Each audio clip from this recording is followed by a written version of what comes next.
गुस्ताख इश्क फिल्म देखते ही सबसे पहले चीज जो दिल को लगती है वो उसकी सिंप्लिसिटी नहीं बल्कि उसकी ऑनेस्टी है। आज के जमाने में जब रोमांस को भी एक प्रोडक्ट की तरह सेल किया जाता है, ये फिल्म उस बेसिक चीज पर वापस आ जाती है जहां प्यार अपने प्योर फॉर्म में होता है। मनीष मल्होत्रा का ये फिल्म मेकिंग डेब्यूट एक एक्सपेरिमेंट नहीं, एक हार्टफेल्ट लीप ऑफ फेथ लगता है। स्टेज 5 प्रोडक्शंस के बैनर के नीचे उन्होंने वही बनाया है जो उनका दिल कहता है। No shortcuts, no glossy tricks, no unnecessary glamour.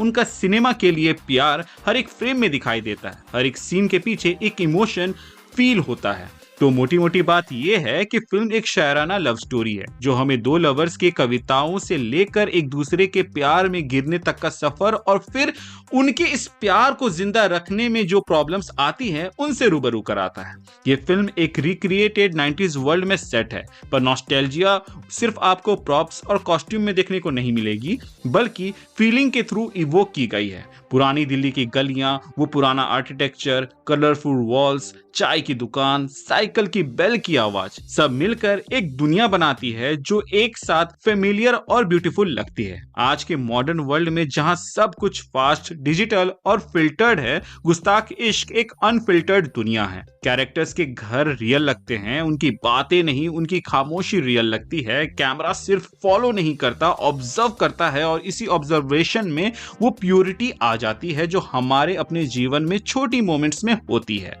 गुस्ताख इश्क सिर्फ स्वीट रोमांस नहीं दिखाता, वो प्यार की मुश्किलें, हार्ट ब्रेक, ईगो, साइलेंस और उन अनआंसर्ड सवालों को भी दिखाता है जिससे हमें तकलीफ होती है।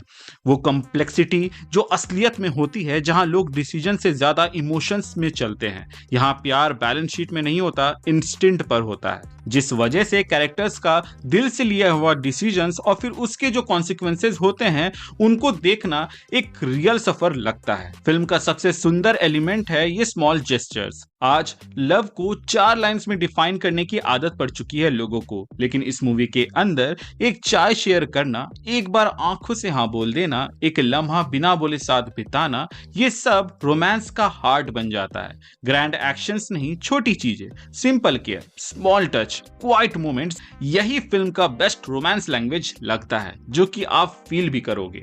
और जब कैरेक्टर्स की बात करें तो फिल्म एक्टिंग को यहाँ जगह ही नहीं मिली, क्योंकि सब अपने इमोशंस में इतने ज्यादा घुस गए कि वो हमें फील होते हैं, क्योंकि एक्टर्स यहाँ पे उस इमोशन को जीते हैं। विजय वर्मा को रोमांटिक हीरो के रूप में देखना एक प्योर सरप्राइज नहीं, एक रिफ्रेशिंग डिस्कवरी है। वो एक पोज, एक डायलॉग, एक एटीट्यूड से रोमांस नहीं बनाते, वो आंखों से वनरेबिलिटी लेके आते हैं मिन्नी के पास। जब वो उनके पास पहुंचते हैं तो उनकी बॉडी लैंग्वेज ही बदल जाती है। उनका रोमांस लाउड नहीं है बल्कि स्ट्रेट है और हम जैसा ही है। वो आदमी जैसा रोमांस करते हैं जब वो सच में वहां पे इन्वॉल्व होते हैं, थोड़ा सा ऑकवर्ड, थोड़ा सा अनश्योर, लेकिन पूरा ऑनेस्ट।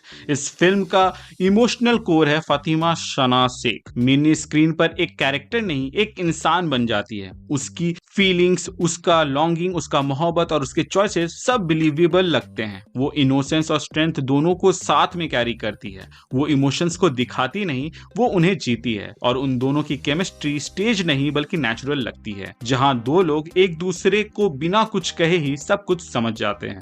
नसरुद्दीन शाह के बिना ये फिल्म अधूरी लगती है, जहां स्क्रीन पर उनका शायरी बोलना और वो भी गुलजार साहब के लाइंस, ये एक विजुअल एक्सपीरियंस नहीं बल्कि एक स्पिरिचुअल एक्सपीरियंस बन जाता है। वो हर लाइन में ऐसी गहराई भर देते हैं कि सीन डायलॉग नहीं बल्कि एक नज्म लगता है। शरीफ हाशमी इस कहानी का इमोशनल ग्लू लगते हैं, जहां वो टोन को ब्रेक नहीं करते पर फिल्म के वार्मथ और ह्यूमर को ऐड करते हैं। उनका कैरेक्टर एक ऐसा कैरेक्टर है जिससे आप इंस्टेंटली प्यार कर लेते हो। अब अगर म्यूजिक और राइटिंग की बात ना करे तो रिव्यू अधूरा होगा। विशाल भारद्वाज का म्यूजिक यहाँ सिर्फ बैकग्राउंड नहीं, वो कहानी का पल्स बन जाता है।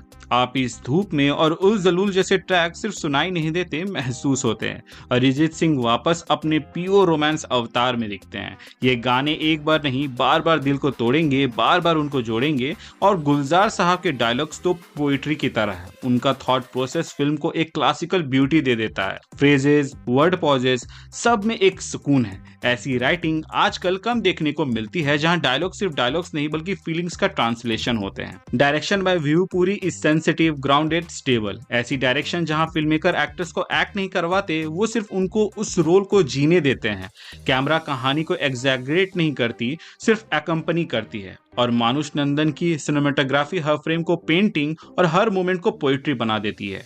गुस्ताख इश्क एक सिंपल फिल्म नहीं, एक इमोशनल जर्नी है, जहां एक फिल्म जो हंसाती भी है, रुलाती भी है और हार्ट ब्रेक के साथ साथ हील भी करती है। जब क्रेडिट्स आते हैं तो एक थॉट दिल में बच जाता है, रियल रोमांस वही होता है जो शांति से हवा के जैसा रहता है। आज के वक्त जब टॉक्सिक रिलेशनशिप और लाउड स्टोरीज हमारे स्क्रीन पर छाए हुए हैं, गुस्ताख इश्क एक रिमाइंडर है कि रियल लव स्लो बर्न होता है, प्योर होता है, ऑनेस्ट होता है और सिंपल होता है। और सबसे बड़ी बात, ये फिल्म एक बार देखने के बाद खत्म नहीं हो जाती, ये अंदर आपके उतर जाती है और कुछ लम्हे बाद में आपको जरूर याद आएंगे। शायद प्यार को समझने के लिए कभी कभी बस एक नज्म ही काफी होता है। सो गाइस, ये थी गुस्ताख इश्क का रिव्यू। अगर आप भी वो असली रोमांस, रियल इमोशंस और पुरानी दुनिया वाली वार्मथ को फील करना चाहते हैं तो इस मूवी को डेफिनेटली देख सकते हैं। It's worth watching. मिलते हैं एक नई वीडियो में नए टॉपिक के साथ, तब तक के लिए बाय बाय।